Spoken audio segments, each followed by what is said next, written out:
When life knocks you down, and life will knock you down, try to land on your back. Because if you can look up, you can get up. Welcome to Fire with Dr. Ninja Turtle.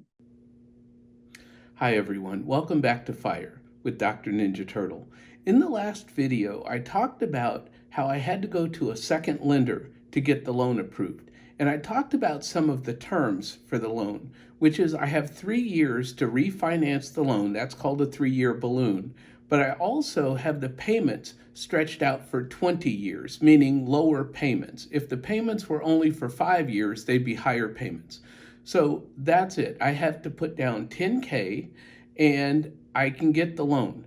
Now, what this means is that I have properties that came back during the appraisal that were higher than what we expected. Now, I thought that I could pull properties out of the loan because I had some properties free and clear because of the appraisal values. Well, that's not how it works. I learned something new, which I always do in real estate. And when you buy a group of properties, they all have to stay in the loan. Now, what I can do is I can take the loan and get it refinanced 12 months from now. And then those values of those properties get taken into account and I can pull properties out free and clear. But that's not what's happening today. And so this is what we're going to talk about in today's videos is how, since I had to go to a second lender, my strategy has changed for my future. Before this video comes off like real estate is the greatest thing in the world because I said the appraisals came back higher than what we expected, I need to tell you that I had the next day after I got the appraisals, I was overjoyed that they came back a lot higher.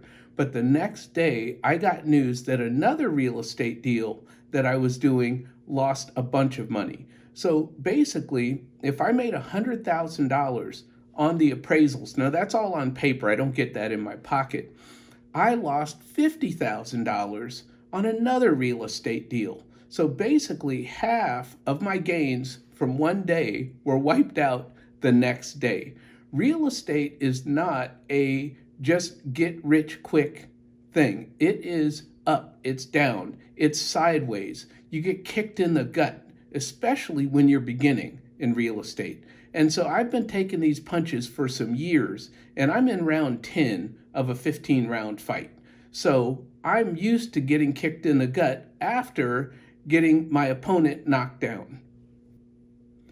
I had one of my commenters in my YouTube channel ask me, because the first bank denied me my loan, they asked, are you using a different formula than the first bank that denied your loan? So I want to talk about that for just a moment. How I responded to this person was that yes, I use a different formula. According to the first bank, all of my properties in total do not make any money. Now, I don't think that that's true because I see a very tiny amount of cash flow each month. It's enough to cover all the mortgages, the insurance, the repairs. It's enough to cover the properties. But that's not enough for the bank. They wanted a huge profit, which I don't have. I'm on a low income and I don't have a lot of real estate. So it's not that I make like tons of money from my real estate. Now, they also did not take into account my multiple streams of income. All they were looking at is, does the real estate cover itself? Well, I also teach in colleges, as you know. I also have a federal government pension. It's a tiny pension, but it's enough for me to live on so that I don't really need the college income and I don't really need income from the rental properties. That is supposed to be future income. So what I'm doing is I'm building a future stream of income. Let's get back to my change in future plans because the properties that I'm getting that close next week, they don't cash flow. And that was the first thing the second bank said to me on day one when they saw this deal. They said, Daryl, these properties do not even cover what your payments are going to be on the mortgage, not let alone the maintenance, the insurance.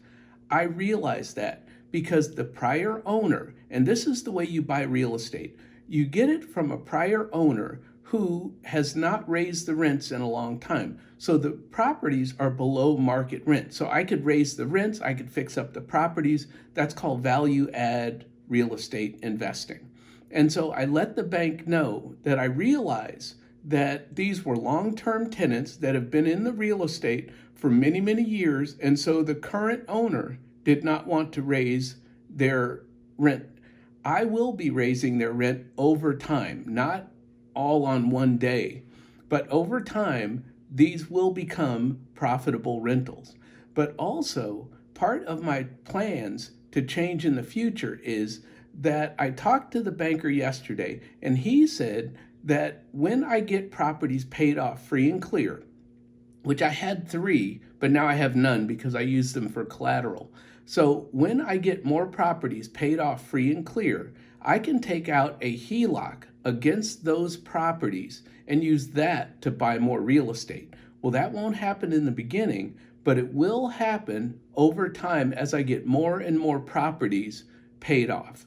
They will just add to the HELOC, and then I will have enough money so I won't have to go to a bank with my hat in my hand for a loan and have them go through my finances and tell me what I can and cannot afford.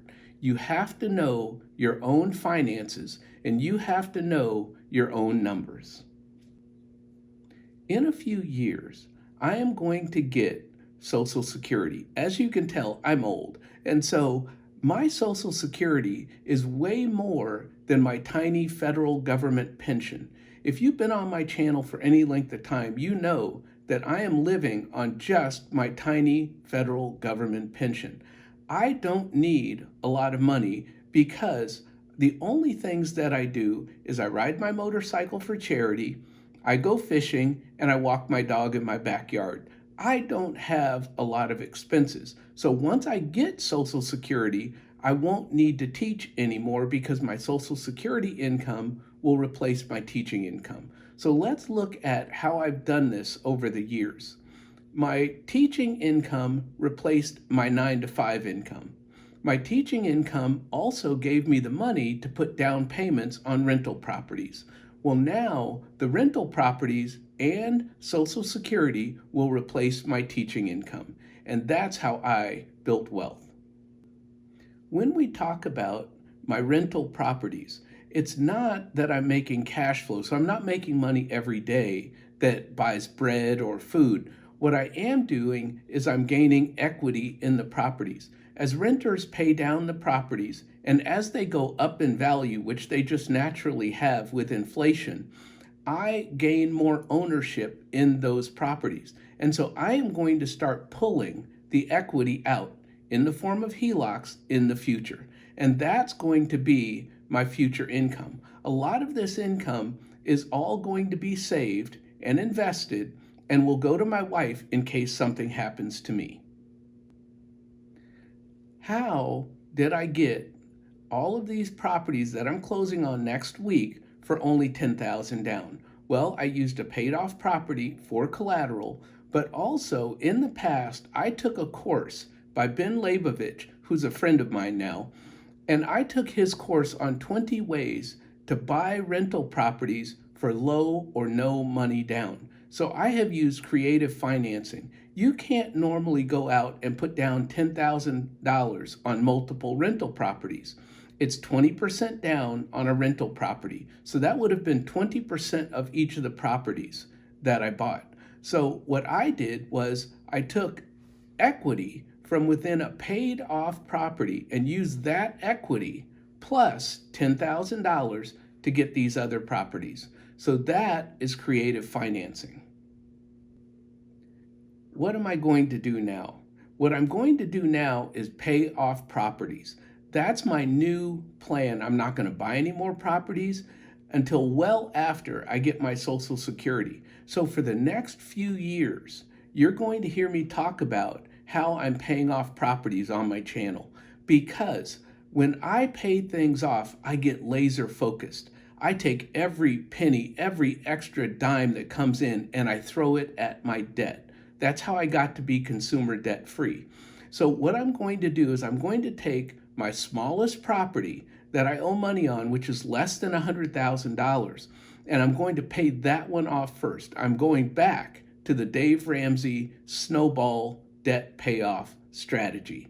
Now, I know that I don't really use Dave Ramsey all that much because of different reasons of investing.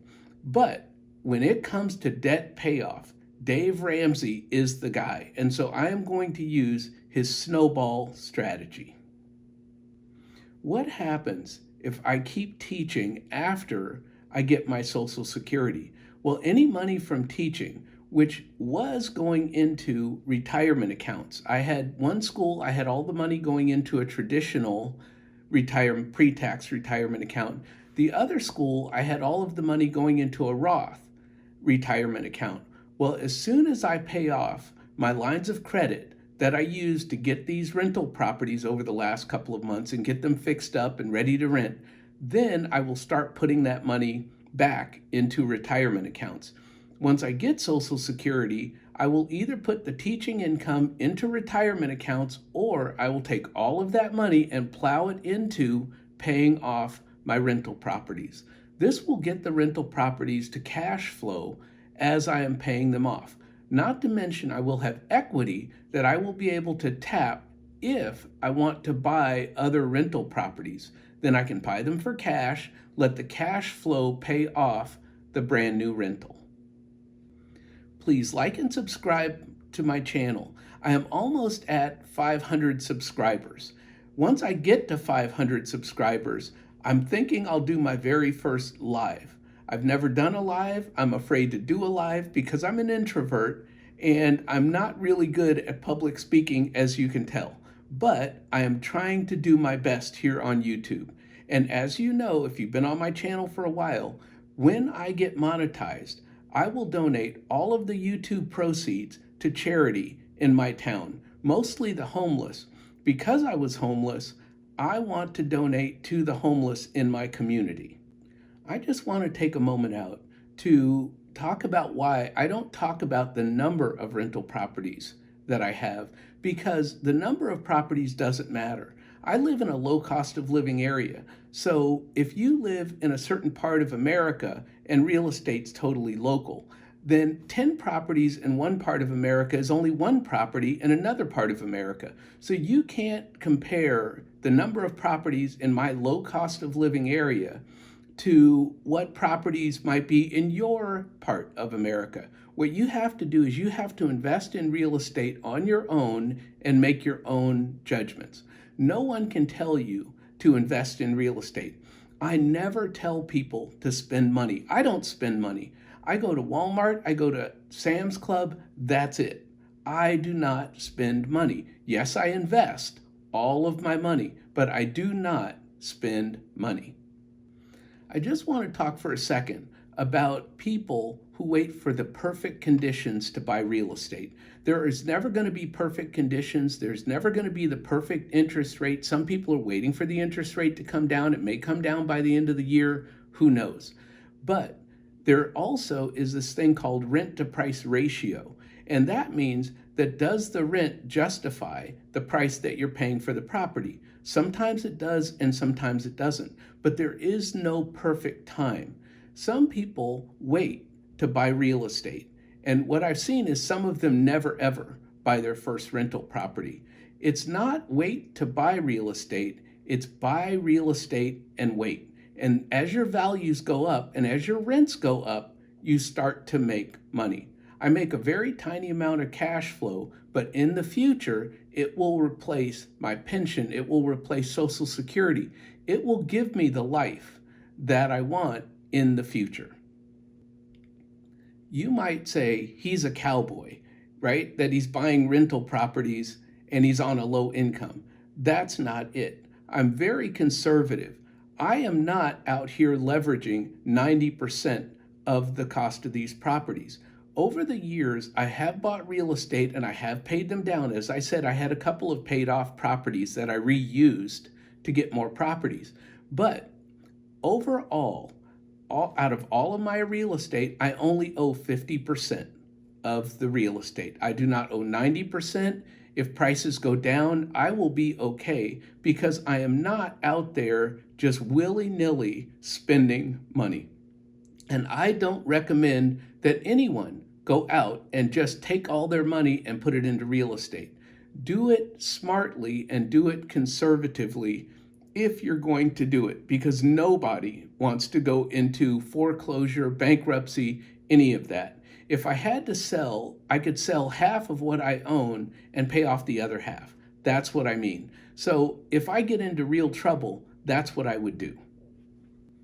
To end this video, I'm going to talk about the future of my videos because I'm going to end this series on buying rental properties and go back to living on a low income in retirement, which is mostly what my channel is about.